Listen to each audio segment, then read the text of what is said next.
Hello guys! I'm back. For today's video, ituturo ko sa inyo kung paano mag-upgrade or update ng Bayad Wallet account. Welcome to my channel. Please subscribe. Sa bidyong ito, ituturo ko sa inyo kung paano mag-upgrade or update ng Bayad account upang magamit ang iyong Bayad Wallet app sa pagbabayad ng iyong bill sa Meralco. Simulan na agad natin, let's do this. Una, mag-login sa iyong Bayad Wallet app.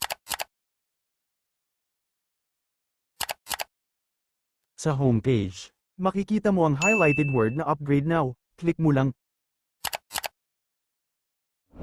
Makikita mo dyan ang magiging amount limits mo. Click mo ulit Upgrade Now.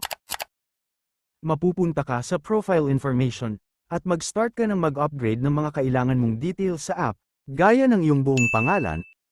Then, click Next for other information.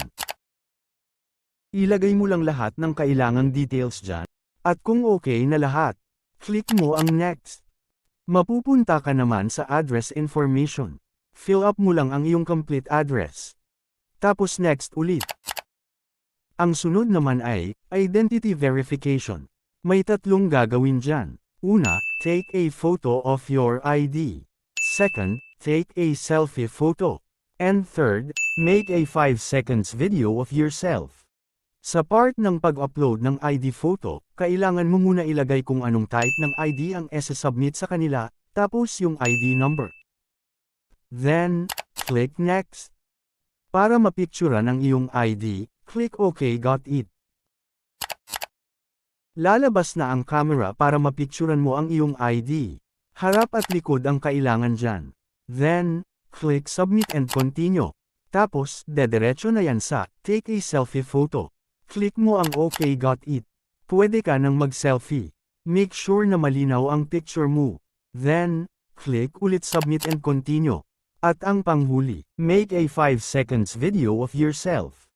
Click mo ulit OK. Got it. Then lalabas ang camera, start ka ng mag-video. At kung tapos na, click mo ang Submit and Continue. Mapupunta ka na sa lahat ng details na ginawa mo, para ma-double check din kung kompleto na. At kung complete details na, click na ang Submit. And yun na, successful na na-upgrade ang aking Bayad Wallet account. Pwedeng-pwede na din siyang gamitin kung magbabayad ka ng bill ng kuryente. Pangdagdag sa mga payment method mo kung sakaling nag-e-error ang ibang mga e-wallet mo. That's it for now. Sana ay may na-share ako. Salamat. Please subscribe for more. Kaya naman hanggang dito na lang. Hanggang sa muli. Bye-bye.